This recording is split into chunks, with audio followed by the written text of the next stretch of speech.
Hello hi friends, అందరికీ నమస్కారం. అందరూ ఎలా ఉన్నారు, ఏం చేస్తున్నారు? అందరూ ఆరోగ్యంగా మంచిగా ఉండాలని కోరుకుంటున్నాను. అందులో ఎండలు అనేది ఎక్కువ ఉన్నాయి, వాటర్ అనేది ఎక్కువ తాగండి. ఇప్పుడు పుచ్చకాయతోటి జ్యూస్ ఏ విధంగా చేసుకోవాలో సింపుల్గా అనేది చూపిస్తా చూడండి. పుచ్చకాయ ముక్కలు అనేది మిక్సీ జార్లోకి, జ్యూస్ మిక్సీ జార్లోకి వేసేసాను. ఆ తర్వాత వచ్చేసి 3-4 టేబుల్ స్పూన్లు కలకండ పౌడర్ అనేది వేసేసుకుంటున్నాను. ఆ తర్వాత వచ్చేసి వెనిలా ఐస్ క్రీమ్ 2 స్పూన్లు అనేది వేసేస్తున్నాను.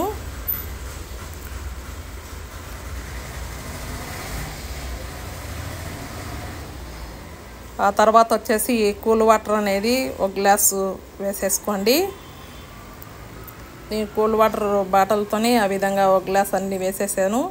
ఆ తర్వాత వచ్చేసి మిక్సీ జార్ పెట్టేసి ఆ తర్వాత 2-3 రౌండ్లు మెత్తగా బాగా జ్యూస్ అనేది పట్టేసుకోండి.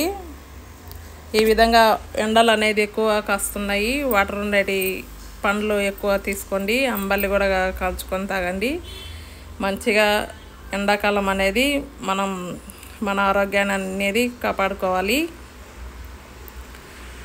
ఆ తర్వాత వచ్చేసి ఈ విధంగా మిక్సీ జార్లోంచి తీసేసి మనం ఇంకా కొన్ని పుచ్చకాయ ముక్కలు అనేది సన్నగా కట్ చేసి పెట్టుకొని ఇప్పుడు జ్యూస్ మిక్సీ జార్లోది గ్లాసులోకి పోసేస్తున్నాను. మా బాబునే పోస్తుండు. ఈ విధంగా చేసేయండి.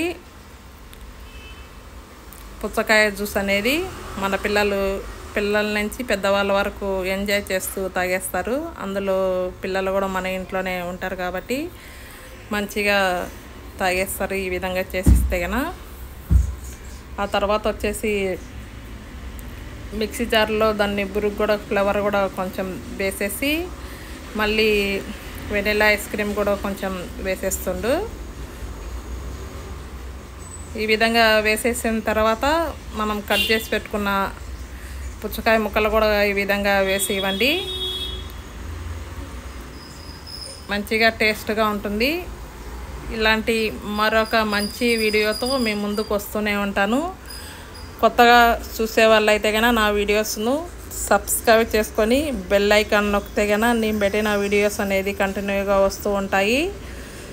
వీడియోస్ చూసే ముందు ఒక చిన్న లైక్ అయితే కొట్టండి.